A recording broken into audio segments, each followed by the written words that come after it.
Welcome to சுடுதண்ணி. இன்னைக்கு நம்ம வீடியோவில் ஒரு ஹெல்த்தியான ரெசிபியை தான் பார்க்க போகிறோம். கருவேப்பிலை தொக்கு எப்படி பண்ணுறதுன்னு பார்க்கலாம். இது ஹேர் க்ரோத்துக்கு அவ்வளோ நல்லது. இதை வீக்லி ஒன்ஸ் அதை நீங்கள் சாப்பாட்டோட சேர்த்துக்கோங்க. டேஸ்ட்டுக்கு கொஞ்சம் கூட குறைச்சலே இருக்காது, அவ்வளோ சூப்பர் டேஸ்ட்டாக இருக்கும்.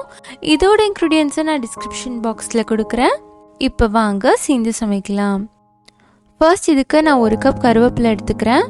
இதை நல்லா வாஷ் பண்ணி எடுத்துக்கோங்க.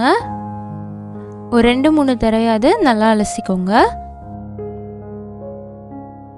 இப்போ இதை நம்ம ஒரு மிக்சியில் சேர்த்துடலாம்.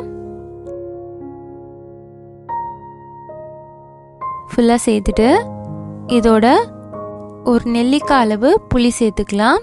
15 நிமிஷம் ஊற வச்சு சேர்த்துக்கோங்க, அப்போ நல்லா மையாக அரைஞ்சிரும். இது கூடவே 1/2 டீஸ்பூன் உப்பு, 1/4 டீஸ்பூன் பெருங்காயத்தூள், 1/2 டீஸ்பூன் மஞ்சள் தூள், 1/2 டீஸ்பூன் மிளகாய்த்தூள், இது எல்லாத்தையும் சேர்த்துட்டு நல்லா திக் பேஸ்ட்டாக அரைச்சிக்கலாம். ரொம்ப தண்ணி சேர்த்துடக்கூடாது. கொஞ்சம் தண்ணி தேவைப்பட்டுச்சுன்னா நீங்கள் புளி ஊற வச்ச தண்ணியை கொஞ்சமாக சேர்த்துக்கோங்க. கொஞ்சம் கூட அந்த திப்பியாக இல்லாமல் அரைச்சிக்கோங்க. அடுத்து ஒரு கடாயில் 1 டேபிள் ஸ்பூன் எண்ணெய் சேர்த்துக்கலாம். எண்ணெய் சூடானதுக்கப்புறமா இதில் 1/4 டீஸ்பூன் வெந்தயம், 1 டீஸ்பூன் கடுகு சேர்த்துக்கோங்க. இது நல்லா பொரிஞ்சதும் இதில் 3 வரமிளகாய் சேர்த்துக்கலாம்.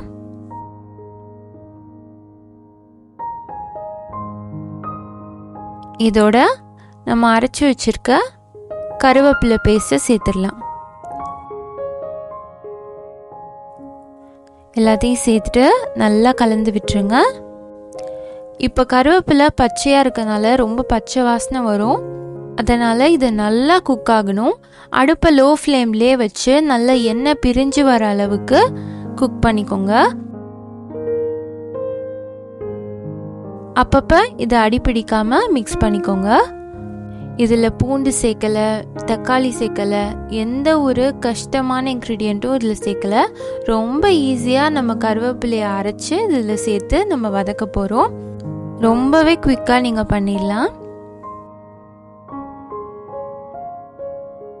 அப்பப்போ நான் மிக்ஸ் பண்ணி விட்டுக்கிறேன்.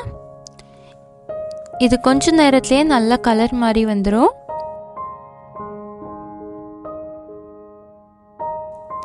இப்போ பாருங்கள், நல்லா திக்காக இது ரெடி ஆகிடுச்சு. எண்ணெயும் நல்லா பிரிஞ்சு வந்திருக்கு. இந்த அளவுக்கு திக்காக இருந்தால் தான் உங்களுக்கு சாதத்தில் பிசைஞ்சு சாப்பிட சூப்பராக இருக்கும். வழக்கமாக கருவேப்பிலை நம்ம அவாய்ட் பண்ணிடுவோம் சாப்பிடும் போது. ஆனால் இந்த மாதிரி செய்யும் போது கண்டிப்பாக சாப்பிடுவாங்க. அது ரொம்ப ரொம்ப உடம்புக்கு நல்லது. குழந்தைங்களுக்கெல்லாம் கண்டிப்பாக அதை செஞ்சு கொடுங்க. டேஸ்ட்டாக இருக்கனால ஸ்கிப் பண்ணாமல் சாப்பிட்ருவாங்க. அவ்வளோதான். இதை வெறும் சாதத்தோட கொஞ்சமாக நெய் சேர்த்து இதிலேருந்து ஒரு கரண்டி சேர்த்து நல்லா பிசைஞ்சு உருட்டி சாப்பிடுங்க. அதுக்கப்புறம் இந்த ரெசிபியை நீங்கள் மிஸ் பண்ணவே மாட்டீங்க. அவ்வளோ ஒரு டேஸ்ட்டாக இருக்கும். இந்த ரெசிபியை நீங்கள் ட்ரை பண்ணி பார்த்தீங்கன்னா எப்படி இருந்துச்சுன்னு சொல்லி கமெண்ட் பண்ணுங்கள். இந்த வீடியோ உங்களுக்கு பிடிச்சிருந்தா லைக் பண்ணுங்கள். சுடுதண்ணி சேனலை சப்ஸ்கிரைப் பண்ணுங்கள். தேங்க்யூ.